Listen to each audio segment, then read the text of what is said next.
وَيَعْبُدُونَ مِن دُونِ اللَّهِ مَا لَا يَضُرُّهُمْ وَلَا يَنفَعُهُمْ. مشرکین یہ سارے کام کر کیوں رہے ہیں؟ قرآن کو جھوٹا کیوں قرار دے رہے ہیں؟ اس لیے کہ ان کو اپنے پتھروں کے بنائے ہوئے بتوں کی عبادت کو چھوڑنا پڑے گا اور خاندانی رسومات کا بائیکاٹ کرنا پڑے گا. یہ سارا کھیل ہی اسی کا ہے.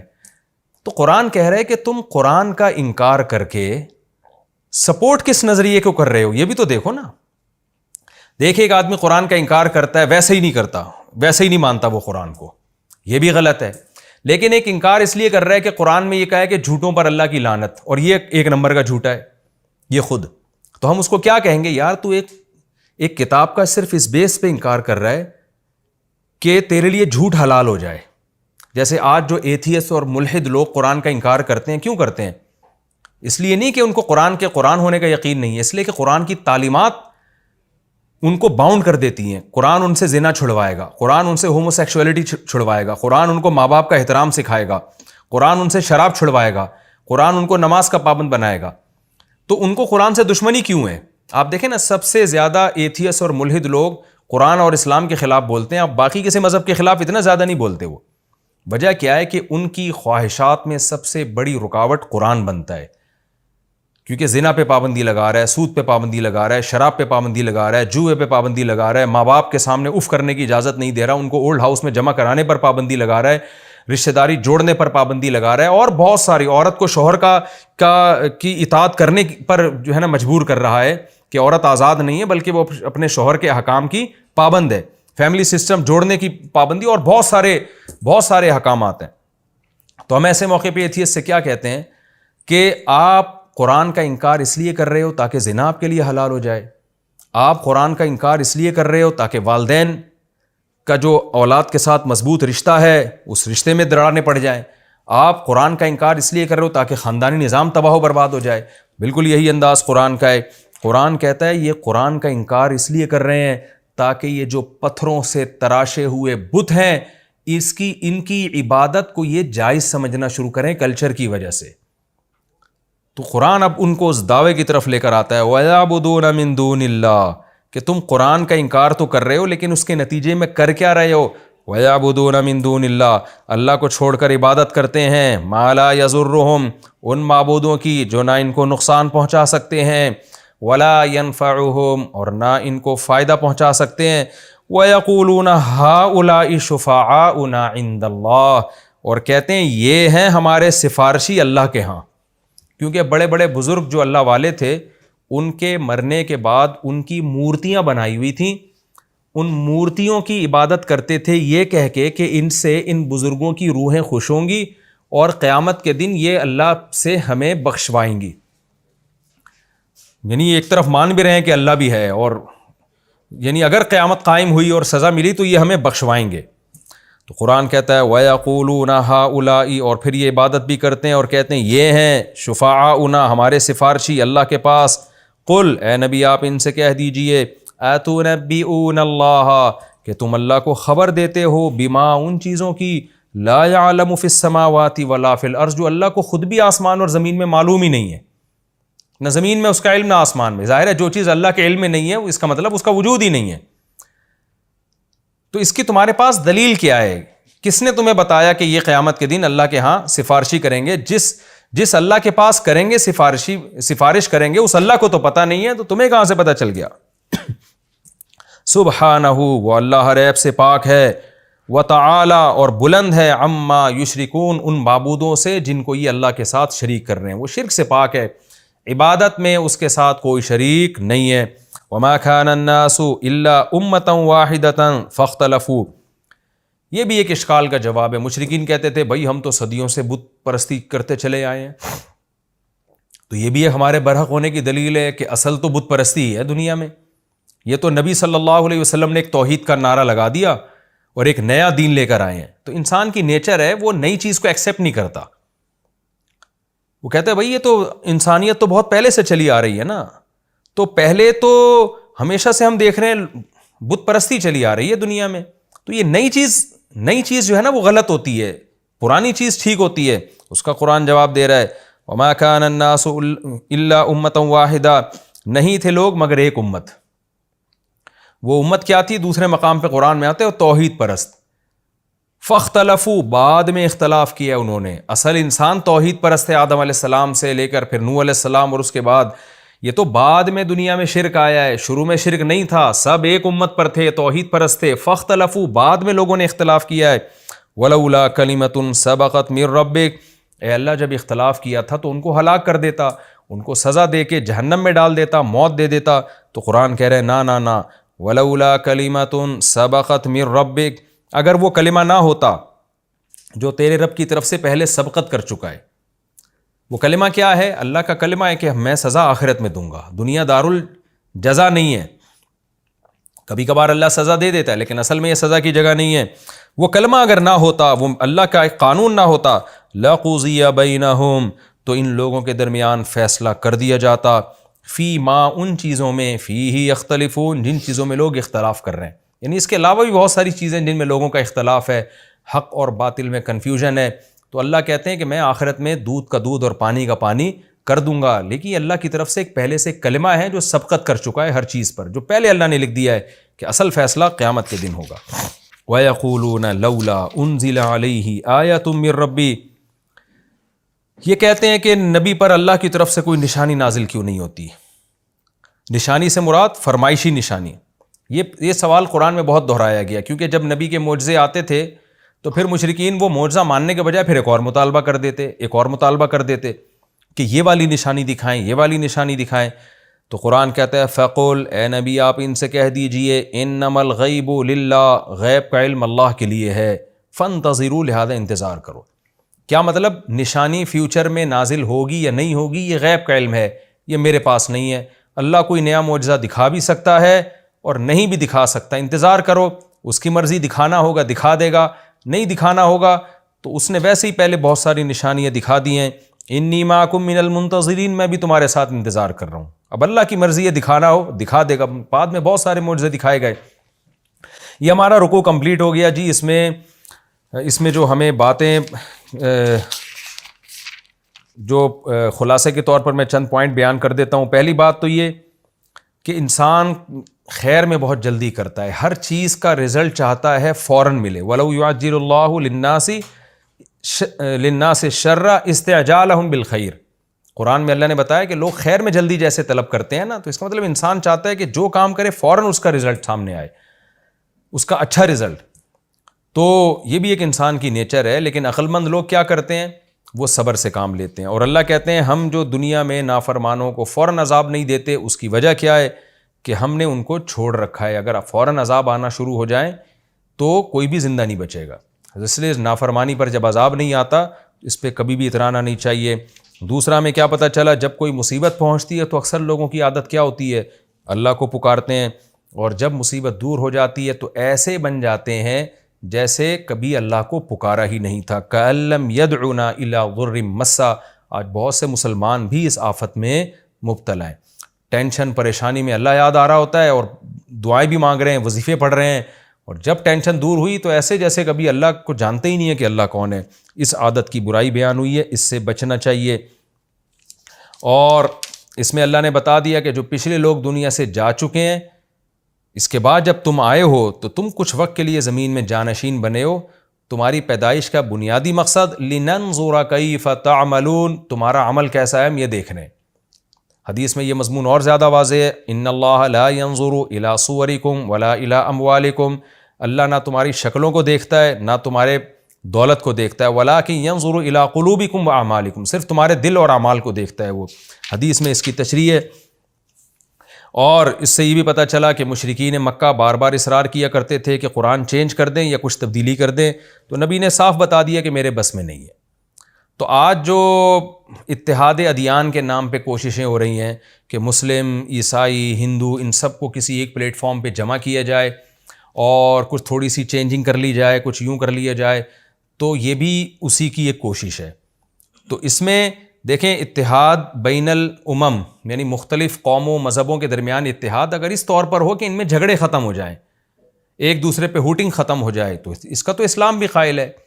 لیکن اگر اس طور پر ہے کہ اتنا کمپرومائز کر لیں کہ ہم ان کی مذہبی رسومات کو فالو کرنا شروع کر دیں اور جناب ہم ان کو مطمئن کرنے کے لیے مندروں میں جا کے بتوں کے سامنے جھکنا شروع کر دیں، اور کبھی مسلمان چرچوں میں جائیں اور وہاں جا کے عبادت شروع کر دیں، تو جو کہ اسلام کی تعلیمات کے بالکل اگینسٹ ہے، اس کی قطعاً اجازت نہیں ہے۔ تو کمپرومائز کے لیے بھی کچھ حدود ہیں۔ آج ہم نے بہت سے لوگوں کو دیکھا ہے کہ وہ اسلامی حکام ہی چینج کر لیتے ہیں۔ بعض لوگوں نے جہاد کا انکار کر دیا، بعض لوگوں نے غیر مسلموں کو خوش کرنے کے لیے اسلام کے جو 4 شادیوں کا فلسفہ ہے اس کا انکار کر دیا، کیونکہ اس سے جو لبرل عورتیں ہیں ان کو بڑا غصہ آتا ہے، تو اس کا انکار کر دیا۔ بعض لوگوں نے کیا کیا کہ وراثت کے حکام میں کچھ چینجنگ کر دیا۔ اب اسلام میں جو یتیم پوتا ہے، ایک شخص کا انتقال ہوا، زید کا انتقال ہوا، اس کے 2 بیٹے ہیں، ایک بیٹے کا زید کی زندگی میں انتقال ہو گیا اور ایک بیٹا زندہ ہے، تو جس کا زید کی زندگی میں انتقال ہوا اس کے بھی بچے اگر ہیں تو اسلام میں ان بچوں کا کوئی حصہ نہیں ہے، اس لیے کہ زید کے جس بیٹے کا زید کی زندگی میں انتقال ہو گیا اس کا حصہ ختم ہو گیا، تو جو بیٹا زندہ ہے اس کو وراثت ملے گی۔ اب کیا ہے کہ چونکہ لبرل لوگوں نے کوئی یہ چیز سمجھ میں نہیں آتی، تو ہمارے ہاں ماضی میں کیا ہوا، پاکستان میں کچھ لبرل قسم کے مولویوں کو لا کے قانون پاس کرا لیا گیا اور اس یتیم پوتے کا بھی حصہ ڈال دیا، کیونکہ آپ کو اچھا نہیں لگ رہا کہ یار اس بیچارے کے پاس کہاں سے پیسے آئیں گے، حالانکہ اس کے ایک اور طریقہ بھی ہو سکتا تھا، اس کو وراثت میں حصہ دلانے کا کوئی ایک خاص طریقہ ہو سکتا تھا، وصیت ہو سکتی تھی اس کے لیے، لیکن کیا ہے کہ گوروں کو خوش کرنے کے لیے، مغربی دنیا کو خوش کرنے کے لیے بہت سارے اسلام کے احکام میں گڑبڑ کی جا رہی ہے، چینجنگ کی جا رہی ہے۔ تو جیسے نبی صلی اللہ علیہ وسلم نے مشرکین نے جب آپ سے مطالبہ کیا کہ قرآن میں چینجنگ کریں، تو آپ نے صاف طور پر انکار کیا۔ اور یاد رکھیں اس زمانے میں جتنا نبی صلی اللہ علیہ وسلم پہ دباؤ تھا نا، آپ کی قوت بہت کم تھی، آپ بہت کسمہ پرسی میں تھے، تھوڑے سے لوگ آپ کے ساتھ مومن ہوئے تھے اور پوری دنیا ایک طرف تھی۔ تو اگر اسلام میں چینجنگ کی ذرہ برابر اجازت ہوتی نا مصلحت کی خاطر، تو اس وقت نبی چینجنگ کرتے۔ جب اس وقت چینجنگ نہیں ہوئی، تو جب اسلام دنیا میں پھیل گیا، 1 ارب سے زیادہ لوگ مسلمان ہیں، تو اب چینجنگ کی کہاں سے اجازت ہو گئی ہے؟ اس میں یہ بھی داخل ہے کہ لوگ کیا کرتے ہیں، بعض دفعہ کسی کو دین کے قریب لانے کے لیے گناہ میں اس کے ساتھ شرکت کر لیتے ہیں، یہ بھی حرام ہے۔ مثال کے طور پر ایسے واقعات آپ نے سنے ہوں گے کہ جی ایک آدمی کی بینک کی آمدن تھی، تو آپ نے اس کو دین پہ لانے کے لیے اس کے پیسوں سے چائے پی لی تاکہ دین کے قریب کروں، حالانکہ آپ نے جب اس کے ساتھ کھانا کھایا ہے وہ تو اسی حرام پیسوں سے کھانا کھلا رہا ہے، جو اگر حرام ہے۔ ہر بینک میں جاب بھی حرام نہیں ہے اور بینک کے ہر شعبے کی ارننگ بھی حرام نہیں ہے، اگر حرام شعبے سے اس کا تعلق ہے، سود میں انوالومنٹ ہے کسی طریقے سے، تو آپ اس کے خرچے پہ چائے نہیں پی سکتے، الا یہ کہ آپ وہ پہلے نیت کریں صدقہ کرنے کی اور اس کو بتائیں، وہ ایک لمبا ٹاپک ہے۔ تو اسلام کی ایک باؤنڈری ہے، جوڑ پیدا کرنے کے لیے بھی آپ کو اس باؤنڈری کو کراس کرنے کی اجازت نہیں ہے۔ لوگ کیا کرتے ہیں، مخلوط گیدرنگ میں شادیوں میں چلے جاتے ہیں۔ اب جیسے لڑکے لڑکیاں اکٹھے ہیں، ایک بےہودگی کا ماحول ہوتا ہے شادیوں میں، ہم نے دیکھا بعض داڑھیوں والے بھی چلے جاتے ہیں، ان کو منع کرو یار یہ تو گناہ کی مجلس ہے، غلط ہے، آپ کیوں جا رہے ہو؟ تو جواب کیا دیتے ہیں، بھائی رشتہ داری جوڑنے کے لیے۔ تو رشتہ داری جوڑنے کی بھی ایک باؤنڈری ہے، اس کو بھی آپ اس باؤنڈری کو کراس نہیں کر سکتے۔ تو یہ ببانگ دوہل بتا دیا بھائی یہ جو اسلام کے قوانین ہیں یہ کوئی اسمبلیوں میں پاس ہوئے قوانین نہیں ہیں، یہ من جانب اللہ نازل ہوئے ہیں، تو جو نازل ہو گئے اس میں کسی قسم کی چینجنگ کی آپ کو اجازت نہیں ہے۔ ہاں کچھ احکام ایسے ہیں جس میں اسلام نے خود سے لچک رکھی ہے، ان میں بڑے بڑے فقہا کا، مجتہدین کا اختلاف بھی ہوتا ہے، جہاں اختلاف ہوگا تو وہ پھر علماء جانتے ہیں اس اختلاف کے آداب کیا ہیں اور اس اختلاف کی وجہ سے مسئلے پر اثر کیا پڑتا ہے اور کیا زمانے کی چینجنگ کے لحاظ سے اس میں تبدیلی ہو سکتی ہے، تو وہ تبدیلی جائز ہے، کیونکہ اسلام نے ہی ان احکام میں لچک رکھی ہے، وہ اسلام میں تبدیلی نہیں کہلائے گی، کیونکہ اس میں تو اختلاف ہے نا، اس میں دونوں طرف احادیث ہیں، اس کے پھر جو اصول کیا ہیں، ضابطے کیا ہیں، وہ علماء کرام مدارس میں پڑھتے ہیں، اس میں بھی عوام کو خود سے اجازت نہیں ہے، وہ علماء مدارس میں پڑھتے ہیں وہ اصول اور ضابطے، اس کے لحاظ سے زمانے کے لحاظ سے چینجنگ ہو سکتی ہے، تو وہ چینجنگ اسلام میں چینجنگ نہیں کہلائے گی، کیونکہ اسلام نے خود ان میں پہلے سے ایک لچک رکھی تھی۔ تو یہ بھی ہمیں ان آیتوں سے پتہ چلتا ہے کہ آپ کو اس کی اجازت نہیں ہے کہ زمانے کے لحاظ سے آپ اسلام کے جو قطعی اور یقینی حکام ہیں ان کو آپ چینج کرنا شروع کر دیں۔ اور ایک نقطے کی بات یہ بھی پتہ چلتی ہے کہ مشرکین تو کہتے تھے یہ جو بت ہیں یہ ہماری قیامت کے دن بخشش کروائیں گے، آج یہ کانسیپٹ تو بہت کم رہ گیا ہے، لیکن یہ پیروں کے بارے میں کانسیپٹ آج بھی موجود ہے، لوگ اپنے پیروں کو ایسا اپنا باپ بنا لیتے ہیں، وہ پیر صاحب شریعت کے خلاف بھی چل رہے ہیں پھر بھی اس کو فالو کر رہے ہیں، اور یہی ہوتا ہے کہ یہ پیر ہمیں قیامت کے دن ہماری کشتی پار لگا دیں گے، تو ایسا کچھ بھی نہیں ہے، آپ کو بھی شریعت کو فالو کرنا ہے، آپ کے پیر صاحب کو بھی شریعت کو فالو کرنا ہے، جو شریعت کو فالو نہ کرے اس کو آپ پیر نہیں بنا سکتے، اس سے تعلق قائم نہیں کر سکتے۔ یہ ہمارا رکوع جی کمپلیٹ ہو گیا۔ اعوذ باللہ من الشیطان الرجیم، بسم اللہ الرحمن الرحیم۔ وَإِذَا أَذَقْنَا النَّاسَ رَحْمَةً مِّن بَعْدِ ضَرَّاءَ مَسَّتْهُمْ إِذَا لَهُم مَّكْرٌ فِي آیَاتِنَا۔ فرمایا کہ ہم جب لوگوں کو رحمت کا مزہ چکھاتے ہیں، من بعد ضراء، مصیبت کے بعد، کوئی پریشانی آئی، کوئی ٹینشن آئی، اسے ختم کر کے اللہ نے کوئی انعام کر دیا، تو ہوتا کیا ہے، اذا لہم مکر فی آیاتنا، وہ ہماری آیات اور ہماری نشانیوں میں مکر و فریب شروع کر دیتے ہیں۔ یعنی یہ بھی اللہ کی ایک نشانی تھی نا کہ مصیبت کے وقت آپ اللہ کو پکار رہے تھے، اور جب اللہ نے اس مصیبت کو آپ سے دور کر دیا، خوشی دے دی، تو پھر اس کی آپ نے فاسد تعویلات شروع کر دی۔ یہ ہے مکر فی الآیات، اللہ کی نشانیوں میں مکر و فریب سے کام لینا، ڈیڑھ ہوشیاری دکھانا شروع کر دینا۔ یہ کام کافر کرتا ہے، یہ کام منافق کرتا ہے، یہ گناہگار کرتا ہے کہ مصیبت کے بعد جب رحمت ملی ہے تو بجائے اس کے کہ اللہ کا شکر ادا کرے، شکر ادا کرنے کے بجائے وہ نیچر پہ ڈال دیتا ہے۔ یہ جیسے قرآن میں ایک اور مقام پر آتا ہے نا کہ جب کوئی پریشانی پہنچتی ہے تو وما یہلکنا الا الدہر، تو یہ کیا کہتے ہیں، تو زمانے کے تصرفات ہیں، زمانے میں خوشیاں بھی آتی ہیں، غم بھی آتی ہیں، حالانکہ جب غم میں تھے تو خوشی تلاش کر رہے تھے اور اللہ سے دعائیں مانگ رہے تھے۔ قل اللہ اسرع مکرا، اے نبی آپ ان سے کہہ دیجئے کہ اللہ تعالیٰ مکر کے اعتبار سے زیادہ تیز ہے۔ کیا مطلب؟ میں نے بتایا تھا اس کو صنعت مشاکلت کہتے ہیں نا، یعنی انہی الفاظ میں جواب دینا۔ کیا مطلب؟ اللہ جو تمہیں مکر کا جواب دے گا نا اس بری تدبیر کا، وہ زیادہ تیز ہے۔ تو تم جو ہوشیاری دکھا رہے ہو مصیبت کے بعد جب خوشی پہنچی، تو اس خوشی کو اللہ کی طرف منسوب کرنے کے بجائے زمانے کے تصرفات سمجھ بیٹھے ہو اس کو یا اپنے جو باطل معبود ہیں ان کے کھاتے میں ڈال رہے ہو اس کو، تو خوب سمجھ لو کہ یہ مکر جو تم کر رہے ہو نا، ہوشیاری دکھا رہے ہو، تو اللہ سے زیادہ ہوشیار کوئی نہیں ہو سکتا، وہ زیادہ تیز ہے ہوشیاری میں، تو اس لیے اس کے شر سے بچو۔ ان رسولنا یکتبون ما تمکرون، بے شک ہمارے رسول، یعنی یہاں مراد ہے فرشتے، وہ بھی اللہ کے پیغمبر ہوتے ہیں، یعنی اللہ کا پیغام لے کر آتے ہیں، تو ہمارے نامزد فرشتے ہیں، یکتبون ما تمکرون، جو کچھ تم مکر و فریب کر رہے ہو وہ سب لکھ رہے ہیں وہ۔ هو الذی یسیرکم فی البر والبحر، اسی مضمون کو اللہ نے ایک اور انداز سے بیان کیا۔ اللہ وہ ذات ہے یسیرکم فی البر والبحر، جو تمہیں چلاتا ہے خشکی میں بھی اور سمندروں میں بھی۔ آپ کہہ سکتے ہیں بھائی اللہ کہاں چلاتے ہیں، ہم تو گاڑی میں چل کے جاتے ہیں۔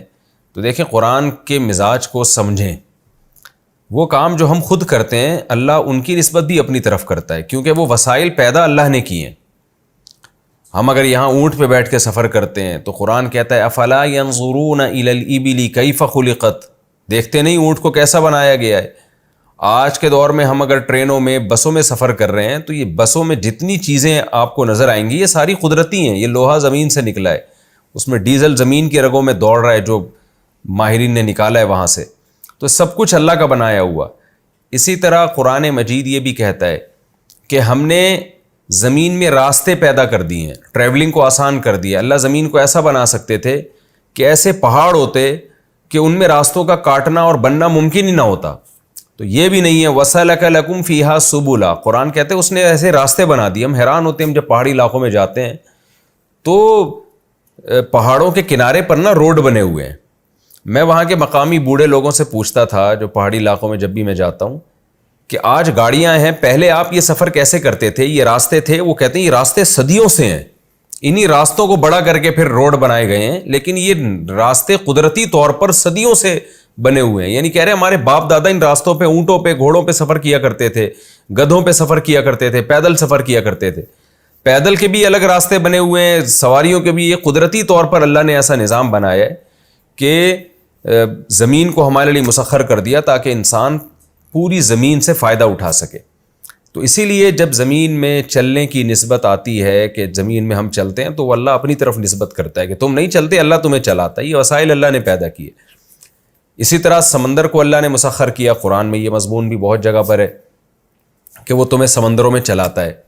وہاں بھی اشکال ہوتا ہے بھائی سمندر میں بحری جہاز تو ہم خود چلاتے ہیں, کشتیوں کو ہم خود چپو کے ذریعے چلاتے ہیں ہم, لیکن اللہ اپنی طرف نسبت کیوں کرتا ہے؟ دیکھیں پانی کا کام ہے کسی چیز کو ڈبو دینا, لیکن اللہ نے پانی میں ایک ایسا سسٹم رکھا ہوا ہے کہ خاص تناسب کے ساتھ جب اس پہ وزن ڈالا جائے تو پانی ڈبونے کے بجائے اس کو اوپر اٹھا لیتا ہے, اپنی پشت پہ چلاتا ہے اس کو. تو یہ خاصیت بھی اللہ نے پانی کے اندر پیدا کی ہے. تو اس لیے اللہ قرآن میں کہتا ہے هو الذی, اللہ وہ ذات ہے, یسیرکم, جو تمہیں چلاتا ہے, فی البری, خشکی میں بھی, والبحری, اور سمندروں میں بھی, حتی اذا کنتم فی الفلک, سمندر میں کتنے مزے سے انسان سفر کرتا ہے, خشکی میں کتنے مزے سے انسان سفر کرتا ہے, پورے راستے اللہ کا نام لینے کی توفیق نہیں ملتی, نہ سمندر میں نہ خشکی میں. لیکن قرآن کہہ رہے جب کوئی مصیبت آتی ہے تو تمہاری حالت کیا ہوتی ہے, اس نقشے کو قرآن نے بیان کیا. حتی اذا کنتم فی الفلک, یہاں تک کہ جب تم کشتی میں ہوتے ہو. یہاں کشتی سے کشتی بھی مراد ہے, سمندری جہاز بھی, ہر وہ چیز جس پہ بیٹھ کے انسان سمندر میں سفر کرتا ہے. وَجَرَيْنَ بِهِمْ, اور یہ کشتیاں ان کو لے کے چلتی ہیں, بِرِيحٍ طَيِّبَةٍ, مرغوب ہواؤں کے ساتھ. طیب مرغوب چیز کو بھی کہتے ہیں نا, مرغوب ہوائیں. مرغوب ہوائیں کسے کہتے ہیں؟ کہ آپ نے جس سمت میں سفر کرنا ہے ہوا بھی اسی سمت میں چل رہی ہو. آج تو بڑے بڑے سمندری جہاز ہے نا, وہ انجن لگا ہوتا ہے, وہ مخالف ہواؤں کی طرف بھی لے جاتے ہیں, اس میں بھی زور لگتا ہے. لیکن یہ کہ خوشی اسی وقت ہوتی ہے سمندری مسافر کو کہ جس طرف اس نے جانا ہے ہوا کا رخ بھی اسی طرف ہو. اس سے کشتی میں زور کم لگتا ہے, کشتی کو چلانا آسان ہوتا ہے. آپ بلکہ پہلے تو ایسا ہوتا تھا کہ وہ بادبانی کشتیوں میں صرف وہ تھوڑا سا رخ چینج کرتے تھے, اس کو کسی اینگل سے ہوا کے لحاظ سے اس کا جو ایک خاص اینگل بناتے تھے, اور بغیر زور لگائے کشتی آٹومیٹیکلی چلنا شروع ہوتی تھی. تو قرآن کہتا ہے وَجَرَيْنَ بِهِمْ بِرِيحٍ طَيِّبَةٍ, اور وہ کشتیاں ان کو لے کے چلتی ہیں مرغوب ہواؤں کے ساتھ. وَفَرِحُوا بِهَا, اور وہ اس پہ اترا رہے ہوتے ہیں, خوش ہو رہے ہوتے ہیں. سمندر کی ٹریولنگ ہزاروں سال سے انسان کر رہا ہے, اس سے تجارت صدیوں سے, ہزاروں سال سے انسان کر رہا ہے. تو قرآن کہتا ہے یہ بڑے خوش ہو جاتے ہیں. اچانک کیا ہوتا ہے؟ جاءتها ریح عاصف, آ جاتی ہے ایسی ہوا جو مخالف سمت میں والی ہو. اور عاصف تیز ہوا, خطرہ ہوتا ہے کہ اب ایک تو سمت مخالف ہو گئی, کشتی کے الٹنے کا خطرہ. وجاءہم الموج من کل مکان, موج جو سمندر کی لہریں ہیں وہ ہر طرف سے اٹھنا شروع ہو جاتی ہیں. بڑی بڑی لہروں نے چاروں طرف سے ان کو گھیر دیا ہوتا ہے. وَظَنُّوا أَنَّهُمْ أُحِيطَ بِهِمْ, اور انہیں یقین ہو چلا ہوتا ہے کہ احیط بہم, ان کا احاطہ کر لیا گیا. یہ لفظ یہ محاورے کے طور پہ استعمال ہوتا ہے, یعنی اب یہ برباد ہونے والے ہیں, بھاگ کے جانے کا راستہ اب ان کے پاس ہے نہیں. ظاہر ہے سمندر میں جب چاروں طرف سے لہریں گھیر لیں گی, آپ کہاں اسٹے کرو گے؟ آپ خشکی میں تو انسان کہیں نہ کہیں گاڑی سے اتر جاتا ہے, کہیں بھی بیٹھ جائے گا, سمندر میں کہاں جائے گا؟ تو قرآن کہتا ہے جب اس مصیبت میں یہ ہوتے ہیں اور ان کو پتہ ہے کہ اب کوئی مدد کے لیے نہیں آ سکتا, دعوا اللہ, تو یہ اللہ کو پکارتے ہیں. حالانکہ اب تک یہ اللہ کے وجود کا انکار کرتے رہے, اور جو اللہ کو کے وجود کے قائل تھے وہ اللہ کے ساتھ اپنے بتوں کو اور دوسرے معبودوں کو پکارتے رہے. لیکن اللہ کیا کہتا ہے؟ اب یہ کیا کرتے ہیں؟ دعوا اللہ, یہ اللہ کو پکارتے ہیں, مخلصین لہ الدین, دین یعنی عبادت کو اس کے لیے خاص کرتے ہوئے. یہاں عبادت سے مراد ہے دعا, پکار, یعنی پکار کو اللہ کے لیے خاص کرتے ہوئے. پھر یہ نہیں کہتے کہ یا غوث آدم یا رسول اللہ مدد, یا علی مدد, یا فلاں مدد, یہ نعرے نہیں لگاتے. پھر یہ خالصتاً اللہ کو, ان کو پتہ ہے اللہ کے سوا کوئی مدد نہیں کر سکتا. اور کیا کہہ رہے ہوتے ہیں؟ لئن انجیتنا, اے اللہ اگر تو نے ہمیں نجات دے دی, من ہذہ, اس مصیبت سے, لنکونن من الشاکرین, ہم ضرور بھی ضرور ہو جائیں گے شکر گزاروں میں سے. یعنی آئندہ تیری مان کے زندگی گزاریں گے, اور اس ماننے میں یہ بھی ہے کہ صرف تجھی کو مانیں گے. ان تیرے ساتھ ہم نے جن معبودوں کو شریک کیا ہوا ہے ان سے ہم برات کا اعلان کر دیں گے. کیونکہ شکر کا سب سے پہلا درجہ یہ ہے کہ جس نے نعمت دی ہو مانا جائے کہ صرف اسی نے نعمت دی ہے, اس کے ساتھ کسی کو شریک نہ کیا جائے. قرآن کہتا ہے فلما انجاہم, پس جب اللہ ان کو نجات دے دیتا ہے, اذا ہم, میں نے بار بار عرض کیا اذا ہم اچانک کے معنی میں, اذا ہم اچانک یہ لوگ یبغون فی الارض زمین میں بغاوت کرنا شروع کر دیتے ہیں، بغیر الحق ناحق۔ اس وقت تو ایسے ہاتھ جوڑ جوڑ کے اللہ سے توبہ استغفار کر رہے تھے، گڑ گڑا رہے تھے اللہ کے سامنے جیسے ان سے زیادہ نیک دنیا میں کوئی ہے ہی نہیں، اور اللہ سے منتیں مان رہے تھے، اللہ ہم برائیوں سے بچیں گے، ہم تیرے شکر گزار بندے بن کے زندگی گزاریں گے۔ لیکن کیا ہوتا ہے، ہم نے جب نجات دے دی تو بھول جاتے ہیں، وہ سمجھتے ہیں تو نیچرل ہے، کبھی طوفان سمندر میں آتے ہیں، کبھی تھم بھی جاتے ہیں۔ یبغون فی الارض بغیر الحق، ناحق زمین میں فساد مچانا شروع کر دیتے ہیں۔ یا ایھا الناس، اے لوگو، انما بغیکم علی انفسکم، یہ جو تم بغاوت کر رہے ہو یہ تمہارے خلاف جا رہی ہے۔ تم یہ نہ خوش ہو جاؤ کہ دیکھو ہم نے معاذ اللہ اللہ کو بیوقوف بنا دیا، ہم نے اس وقت اللہ سے دعا مانگی تھی کہ ہمیں نجات دے دے تو ہم شکر گزار بن جائیں گے، اور اللہ نے نجات دے دی تو ہم تو نہیں بن رہے شکر گزار، ہم تو اپنی منمانی زندگی گزار رہے ہیں، تو تم سمجھ رہے ہو کہ تم نے معاذ اللہ کو دھوکہ دے دیا۔ نا قرآن کہہ رہے یا ایھا الناس، اے لوگو، انما بغیکم علی انفسکم، یہ جو تمہاری بغاوت ہے نا یہ تمہارے خلاف جا رہی ہے۔ متاع الحیات الدنیا، دنیاوی زندگی کا تھوڑا سا سامان ہے جو تم انجوائے کر رہے ہو، 10 15 20 سال کی اور زندگی مل جائے گی، اور غل غپاڑوں میں گزار دو اس کو، اور تم کیا کر سکتے ہو اس سے زیادہ۔ ثم الینا مرجعکم، لیکن پھر یاد رکھو تم نے آنا ہمارے پاس ہے، لوٹنا تمہارا ہماری طرف ہے۔ جب ہماری طرف لوٹ کر آؤ گے یہ ساری بدماشیاں جو تم نے ہم سے معاہدے کر کے توڑے ہم ان کا جواب دیں گے۔ فَنُنَبِّئُكُمْ، پھر ہم تمہیں خبر دیں گے، بِمَا كُنْتُمْ تَعْمَلُونَ، تمہارے اس عمل کی جو تم کیا کرتے تھے۔ اب چونکہ یہ دنیا ہے نا جو انسان کو بغاوت پہ اکساتی ہے، اللہ سے کیے ہوئے معاہدوں کو توڑواتی ہے۔ ہم جب اللہ سے توبہ کرتے ہیں کوئی گناہ کر کے، ہم اللہ سے ایگریمنٹ کرتے ہیں، وہ توبہ ہم توڑتے کیوں ہیں؟ اس لیے کہ دنیا کی لذتیں ہمیں اپنی طرف کھینچتی ہیں، عیاشی، دنیا میں دولت اور خواہشات نفسانیہ، یہ ساری چیزیں انسان کو اپنی طرف بلاتی ہیں۔ مصیبت میں انسان جب اللہ سے معاہدہ کرتا ہے، جب مصیبت ختم ہوتی ہے معاہدہ کیوں توڑتا ہے؟ نفس پرستی، خواہشات اس کو بلاتی ہیں۔ تو اس لیے اصل چیز ہے دنیا کی محبت، جیسے کہ روایت میں آتا ہے نا کہ حب الدنیا رأس کل خطیئہ، دنیا کی محبت ہر برائی اور فساد کی جڑ ہے۔ آج جو بڑے بڑے ہمارے ظالم حکمران ہیں، کیا ہے؟ پیسے کی محبت، عزت کی محبت، دنیا کے چند ٹکوں کی خاطر سب کچھ بیچ ڈالنا۔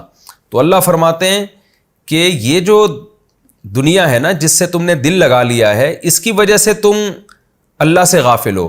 تو اس دنیا کو اللہ نے ایک مثال سے واضح کیا ہے کہ جیسی یہ دنیا نظر آ رہی ہے حقیقت میں ایسی ہے نہیں، یہ ایسے منٹوں میں تم سے چھنے گی کہ جیسے وہ فصل جو لہلہاتی ہو اور کتنی خوبصورت لگتی ہے، لیکن راتوں رات جب اس میں کوئی کیڑا لگ جاتا ہے، کوئی طوفان آ جاتا ہے یا سیلاب آ جاتے ہیں تو کیسے اس فصل کا ستیہ ناس ہو جاتا ہے۔ تو تمہاری اس زندگی پہ بھی موت ہے، وہ موت تمہاری تمام لذتوں کو، گاڑی بنگلے اور یہ بینک بیلنس اور یہ تعیش والی زندگی، ان تمام چیزوں کو ایک سیکنڈ کے اندر ختم کر کے رکھ دے گی۔ اس بات کو اللہ نے مثال سے سمجھایا، انما مثل الحیات الدنیا، بے شک دنیاوی زندگی کی مثال، کما ان انزلناہ، اس پانی کی طرح ہے جو ہم نے آسمان سے اتارا، من السماء، آسمان سے، فاختلط بہ نبات الارض، پھر زمین کے نباتات اس پانی کے ساتھ مل گئے، مما یاکل الناس، وہ نباتات جن سے لوگ بھی کھاتے ہیں، والانعام، اور چوپائے بھی کھاتے ہیں، حتی اذا اخذت الارض، یہاں تک کہ زمین نے پکڑ لیا، زخرفہا، اپنی زینت کو، خوب لہلہاتے باغات تیار ہو گئے، انار کے، انگور کے، خوبصورت باغات تیار ہو گئے یا خوبصورت فصلیں تیار ہو گئیں، وظن اہلہا، اور اب زمین والوں نے یہ سمجھا، انہم قادرون علیہا، کہ ہمیں اب اس فصل پر قدرت ہو گئی ہے، کل صبح ہم اٹھیں گے اور اس کی کھیتی کاٹ کے لائف کو انجوائے کریں گے۔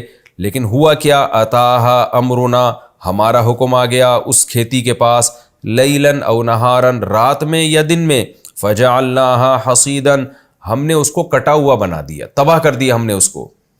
جب کھیتیوں پہ پہلے زمانے میں کیڑے لگا کرتے تھے نا تو راتوں رات چٹ کر جاتے تھے وہ کیڑے کھیتیوں کو، ایک دم تباہ و برباد ہو جاتی تھی۔ اور کألم تغنا بالامس، وہ کھیتی ایسے ہو گئی جیسے کل تھی نہیں، یہاں پہ یہاں کچھ تھا ہی نہیں۔ تو اللہ فرماتے ہیں کہ اسی طرح دنیا کی زندگی ہے، تم یہ سمجھ رہے ہو میں لائف کو انجوائے کروں گا، میں یہ کروں گا، میں یہ کروں گا، میں یہ کروں گا، ایک اسٹیپ پہ جانے کے بعد ابھی تمہیں سکون نہیں ملتا، ابھی تم سوچ رہے ہوتے ہو کہ میں نے بہت کچھ کرنا ہے، اچانک موت کا جھٹکا آتا ہے اور تم یہ سمجھ رہے ہوتے ہو کہ اب میں بہت کچھ کر سکنے کے قابل ہو گیا ہوں، لیکن موت کا جھٹکا آتا ہے اور تمہاری ساری امیدیں چند سیکنڈوں میں خاک میں مل جاتی ہیں۔ کذالک نفصل الآیات، اس طرح سے ہم اپنی آیات کو کھول کھول کے بیان کرتے ہیں، لقوم یتفکرون، ان لوگوں کے لیے جو غور و فکر سے کام لیتے ہیں، عقل سے کام لیتے ہیں۔ آپ دیکھیں نا، یہ کافر یہی تو عقل استعمال تو کر رہا ہے جدید چیزوں کی ایجادات میں، سائنس اور ٹیکنالوجی میں ترقی میں تو عقل بہت استعمال ہو رہی ہے، لیکن اس جگہ سوچنے کے لیے تیار نہیں ہے کہ یہ دنیا دار فانی ہے، ہم ترقی کرتے کرتے انتہائی بلندیوں کو بھی پہنچ جائیں، پھر بھی موت ہے۔ ایک موت تو انسان کی ہے جو ترقی کرتا ہے، اور ایک موت اس پوری روئے زمین کی ہے جو ترقی کر کے پتہ نہیں کہاں تک پہنچے گی۔ تو کیسی بہترین مثال دی ہے قرآن نے، اور اللہ فرماتے ہیں دیکھو ہم اس طرح سے اپنی مثالوں کو سمجھاتے ہیں کہ اس دنیا کی زیب و زینت سے دھوکے میں نہ ہو۔ لہلہاتی فصل بہت پیاری لگتی ہے، ایسا لگتا ہے کہ اس پہ کبھی زوال ہی نہیں آئے گا، لیکن آ جاتا ہے۔ تو آج دنیا کی ترقی جو انسان کو خدا سے غافل کر کے اپنی طرف مائل کر رہی ہے، اس ترقی کو دیکھ کے تمہیں ایسا لگتا ہے کہ اس پہ کبھی زوال نہیں آئے گا، اتنی نئی نئی چیزیں ایجاد ہو رہی ہیں۔ اللہ کہتے ہیں ایسا نہیں ہے، ایک سیکنڈ میں زوال آئے گا اس کے اوپر۔ اور سب سے بڑی بات یہ، اس ترقی سے لطف اندوز ہونے والا جو انسان ہے اس پر کتنی جلدی زوال آ جاتا ہے، چند سیکنڈوں کے اندر اس کی کیا حیثیت ہو جاتی ہے۔ تو اس چیز کو سوچنا چاہیے اور دنیا سے دل نہیں لگانا چاہیے، اللہ سے کیے ہوئے معاہدوں کو پورا کرنا چاہیے۔ اے اللہ پھر ہم کرے کیا؟ تو نے بتا دیا کہ یہ دنیا تو دار فانی ہے، دل لگانے کی جگہ نہیں ہے، تو پھر ہم کریں کیا؟ اللہ نے اگلی آیت میں اس کا جواب دیا، واللہ یدعو الی دار السلام، اللہ تمہیں سلامتی کے گھر کی طرف بلاتا ہے، جس کو جنت کہا جاتا ہے۔ وہ سلامتی ہے، کیا مطلب؟ فنا ہونے سے سلامت ہے، وہ سلامت کا مطلب محفوظ ہے۔ ہم جب کہتے ہیں نا السلام علیکم، تم پر سلامتی ہو، تو سلامتی کا مطلب تم محفوظ رہو آفتوں سے اور مختلف پریشانیوں سے۔ تو سلامت، سلیم یسلم سلامتاً، محفوظ ہونا۔ تو قرآن کیا کہہ رہا ہے؟ واللہ یدعو الی دار السلام، اللہ تمہیں بلاتا ہے سلامتی کے گھر کی طرف، وہ جنت ہے، وہ اس پہ کبھی فنا نہیں ہے، یہ دنیا تو فنا ہونے والی چیز ہے۔ تو اس جنت کو سامنے رکھو اور اس کو حاصل کرنے کے لیے ایک ہی راستہ ہے، وہ راستہ ہے اللہ کو راضی کرنا۔ یہ بات خوب سمجھ لیں کہ جنت کی طلب کا مطلب یہ نہیں ہے کہ انسان دنیا چھوڑ دے یا یہاں سائنس اور ٹیکنالوجی میں ترقی کرنا چھوڑ دے، یہ ہرگز مطلب نہیں ہے۔ اگر آپ دنیا چھوڑ دیتے ہیں تو اس سے قرآن و حدیث میں منع کیا گیا ہے، کیونکہ اس عمل کو رہبانیت کہا جاتا ہے۔ مطلب یہ ہے کہ دنیا سے محبت نہ کرو، اس دنیا میں اگر ترقی بھی کرنی ہے تو آخرت کی نیت سے کرو، جیسے کہ نبی صلی اللہ علیہ وسلم نے فرمایا المؤمن القوی خیر من المؤمن الضعیف، ایک حدیث میں احب الی اللہ من المؤمن الضعیف، طاقتور مومن اللہ کو زیادہ محبوب ہے کمزور مومن سے۔ تو طاقت میں جسمانی طاقت بھی مراد ہے، سائنس ٹیکنالوجی کی طاقت بھی مراد ہے، مالی طاقت بھی مراد، یعنی طاقت کا مطلب پاورفل آدمی۔ تو پاورفل آدمی، پاورفل نیشن، پاورفل کنٹری، یہ اللہ کو زیادہ محبوب ہے، بشرطے کہ یہ اللہ کی رضا کے جذبے سے طاقت حاصل کرے، کیونکہ پھر وہ اس طاقت کو غلط چیزوں میں استعمال نہیں کرے گا۔ آج دنیا میں کتنے طاقتور ملک ہیں لیکن اس طاقت کو ظلم میں استعمال کر رہے ہیں۔ آپ دیکھیں نا یونائٹڈ نیشن میں کتنی دفعہ آواز اٹھتی ہے مظلوم قوموں کے لیے، لیکن کوئی پاورفل کنٹری ویٹو پاور کا حق استعمال کر کے ان مظلوموں کی آواز کو دبا دیتا ہے۔ تو یہ وہ طاقت ہے جو ظلم میں استعمال ہو رہی ہے، کمزور ملکوں پہ قبضہ کر کے ان کے ذخائر اپنے کنٹرول میں لینا، یہ وہ طاقت ہے جس کی نفی ہو رہی ہے، کیونکہ یہ دنیا کے لیے ہے اور اللہ کہتے ہیں دنیا دار فانی ہے۔ لیکن اگر آپ ترقی کرتے ہیں آخرت کی نیت سے تاکہ آپ لوگوں کی مدد کر سکیں، آپ اپنے قوم اور اپنے ملک کو اسٹیبل کر سکیں تاکہ ہم لوگوں کے سامنے ہاتھ نہ پھیلائیں، تو یہ کیونکہ آخرت کی نیت سے آپ کر رہے ہیں، اس کی قرآن انکار نہیں کرتا، بلکہ اس کی تو قرآن و سنت میں بہت زیادہ ترغیب ہے۔ دل لگانے سے منع کیا ہے کہ دنیا کی ہوس اپنے اندر پیدا نہ کرو، دار فانی ہے، ختم ہونے والی دنیا ہے۔ واللہ یدعو الی دار السلام، اللہ کہتے ہیں اس دنیا کی طرف مت جاؤ، اللہ تمہیں سلامتی کے گھر کی طرف بلاتا ہے۔ ویہدی من یشاء الی صراط مستقیم، اور جس کو چاہتا ہے سیدھے راستے کی رہنمائی کر دیتا ہے۔ اس سے پتہ چلتا ہے کہ ہدایت اللہ کے کنٹرول میں ہے، لہذا ہمیں اللہ سے ہدایت کی دعا مانگنی چاہیے۔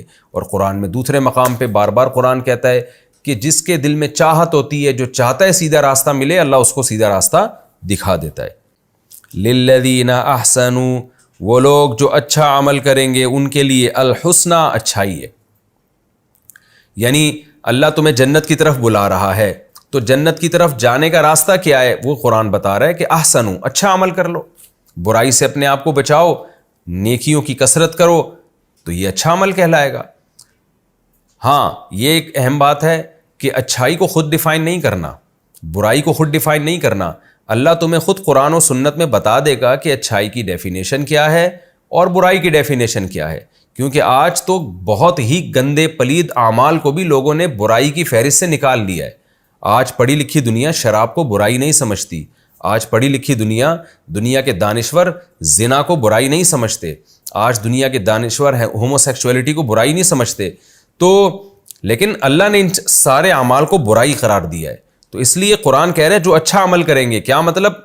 اچھا وہ جس کو اللہ اچھا کہتا ہے۔ وہ اچھا کیا ہے؟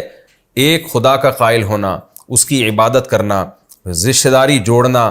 اللہ رسول کے بعد سب سے پہلا حق والدین کا ہے، والدین کے ساتھ حسن سلوک کرنا، پھر رشتہ داروں کا حق ہے، جو قرآن میں ہم درس میں پڑھتے رہے ہیں، مختلف جگہوں پہ بتایا گیا، سود سے بچنا اور زنا سے بچنا، یہ پوری ڈیٹیل سے جو احکام قرآن نے بیان کیے وہ تمام احکام اس میں داخل ہیں۔ تو للذین احسنوا، وہ لوگ جو اچھا عمل کریں گے، الحسنی، ان کے لیے اچھائی ہے یعنی جنت ہے، وزیادہ، اور اضافہ بھی ہے۔ کیا مطلب؟ جتنا اچھا عمل کرو گے اتنا بدلہ نہیں بلکہ اضافے کے ساتھ دوں گا میں، یہ قرآن کا وعدہ ہے۔ قرآن نے دوسرے جگہ پہ کیا کہا کہ من جاء بالحسنۃ فلہ عشر امثالھا، جو ایک نیکی لے کر آئے گا تو 10 نیکیوں کے برابر اس کو کم سے کم اجر ملے گا، اور جو برائی لے کر آئے گا تو فلا یجزی الا مثلھا، تو جتنی برائی ہوگی اتنا ہی اس کی سزا ہوگی، لیکن نیکی کو اللہ 10 گنا بڑھا دیتے ہیں۔ یہ تو عام قاعدہ ہے اللہ تعالیٰ کا کہ نیکی کم سے کم 10 نیکیوں، ایک نیکی پہ 10 نیکیوں کا ثواب ملتا ہے۔ اس کے علاوہ حدیث میں آتا ہے کہ بعض جگہوں کی وجہ سے، بعض دفعہ اخلاص زیادہ ہونے کی وجہ سے اس میں اور اللہ تعالیٰ اضافہ کر دیتے ہیں۔ آپ رمضان میں ایک نیکی کریں گے تو 10 گنا سے زیادہ اجر ملے گا، آپ مسجد حرام میں ایک نیکی کریں گے تو 1,00,000 نیکیوں کا ثواب ملے گا آپ کو، مسجد نبوی میں ایک نیکی کریں گے 1,000 نیکیوں کا ثواب ملے گا، مسجد اقصیٰ میں ایک نیکی کریں گے 1,000 نیکیوں کا ثواب ملے گا۔ تو پھر جہاد فی سبیل اللہ میں نکل کے یا اللہ کے راستے میں نکل کے آپ نیکی کریں گے، اس کا ثواب کئی گنا بڑھ جائے گا۔ تو کم سے کم یہ اللہ کا قاعدہ ہے کہ ایک نیکی کو اللہ کم از کم 10 گنا اس کا بڑھا کر ثواب دیتے ہیں۔ تو اللہ فرماتے ہیں للذین احسنوا، وہ لوگ جو اچھائی کریں گے، الحسنی، ان کے لیے اچھا بدلہ ہے، وزیادہ، اور اضافی دوں گا ان کو میں، ولا يرهق وجوہہم قطر ولا ذلہ، اور ان کے چہروں پر سیاہی اور ذلت نہیں چھائی ہوئی ہوگی، جیسے کہ سورہ عبس میں آتا ہے وجوہ یومئذ مسفرہ، قیامت کے دن بہت سے چہرے چمک رہے ہوں گے، روشن ہوں گے۔ تو اچھے لوگوں کے چہرے قیامت کے دن چمک رہے ہوں گے۔